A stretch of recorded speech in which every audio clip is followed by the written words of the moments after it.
Hello, lovelies.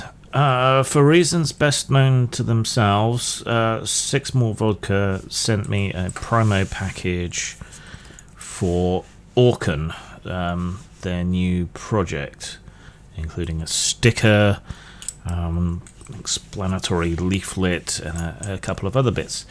Now, as to why they sent this to me, probably because I spent a hell of a lot of money on Degenesis books, because I really liked that game. And from what I've been able to ascertain online, Orken was originally meant to be a gaming product as well as everything else. But the people at Sixmorevodka perhaps stung a little by Degenesis not doing as well as they would have liked, despite its massive sort of overproduced art and so on. Apparently flounced off in a huff from the gaming industry as a whole, and so this is no longer a role-playing game product, so they kind of misjudged by sending it to me, I think. I wish Degenesis would find a new home with someone who will develop it and produce material for it in a good way, but hey-ho, what you going to do about it? So Orken is a fantasy world. Let's find their own words for it exactly, shall we? What is Orken? A contemporary take on the fantasy genre, portrayed through a lens of shifting perspectives, represented across various forms of media, novels, setting books, and lavishly illustrated tomes that capture the beauty of a new universe ready to be explored.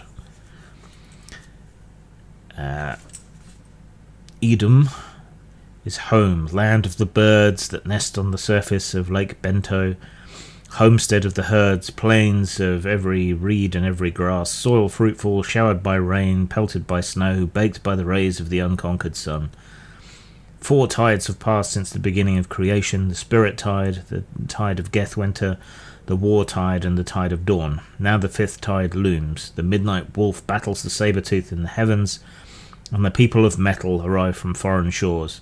With them they bring fire and death and mayhem, and they will not stop until they have stripped Edom of all its wealth and beauty.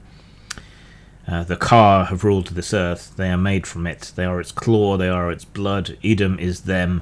They are Edom, and now they must fight back or face extinction. So basically what we appear to be looking at is a fantasy version of the colonization of America, with aspects of both the colonization of the North and the South. They intend to put a whole bunch of stuff out from different perspectives. Transmedia is a term you don't see used that much anymore, but the idea behind transmedia is that you have this world, this idea, and you present it across many different forms of medium.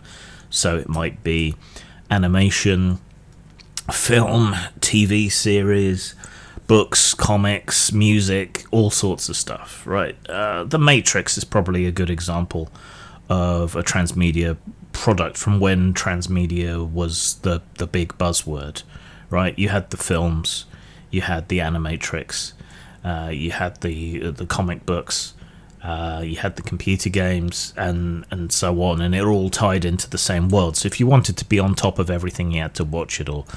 Similar to how we have these kind of extended universes in cinema now, in something like Marvel, not spread across as many media, but working in a similar sort of way.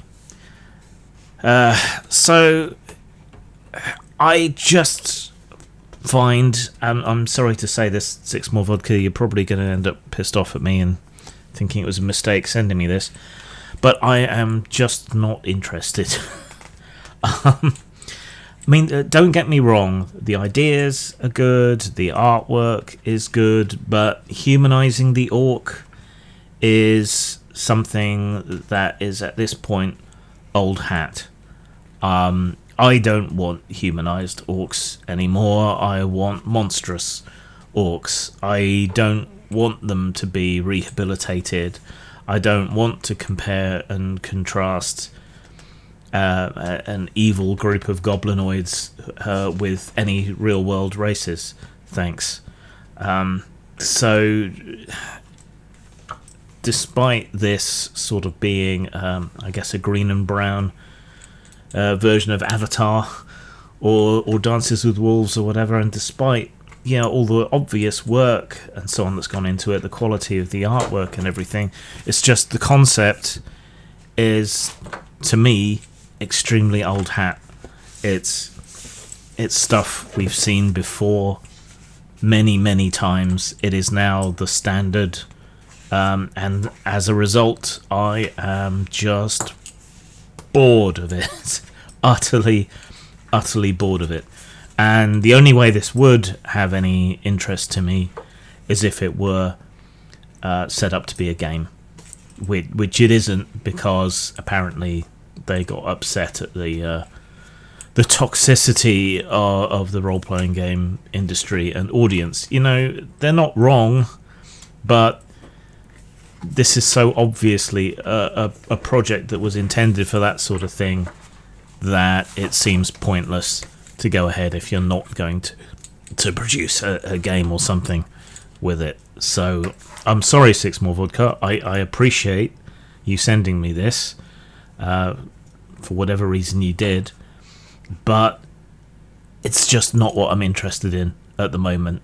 We've had humanized orcs since the turn of the century, and I'm thoroughly bored with it now. I want monsters. Zang. Machinations of the Space Princess is an old-school RPG with a sci-fi setting. The rules are familiar and at once innovative. Opened up so you can play literally any alien species you can envision. Purchase it at RPG Now or Lulu.com. Une manie de vieux garçon, moi j'ai pris l'habitude d'agrémenter ma solitude aux accents de cette chanson. Quand je pense à Fernande, je bande. Quand je pense à Félicie, je bande aussi. Quand je pense à Léonore, mon Dieu, je bande encore. Et quand je pense à Lulu, là je ne bande plus. La bandaison, papa, ça ne se commande pas.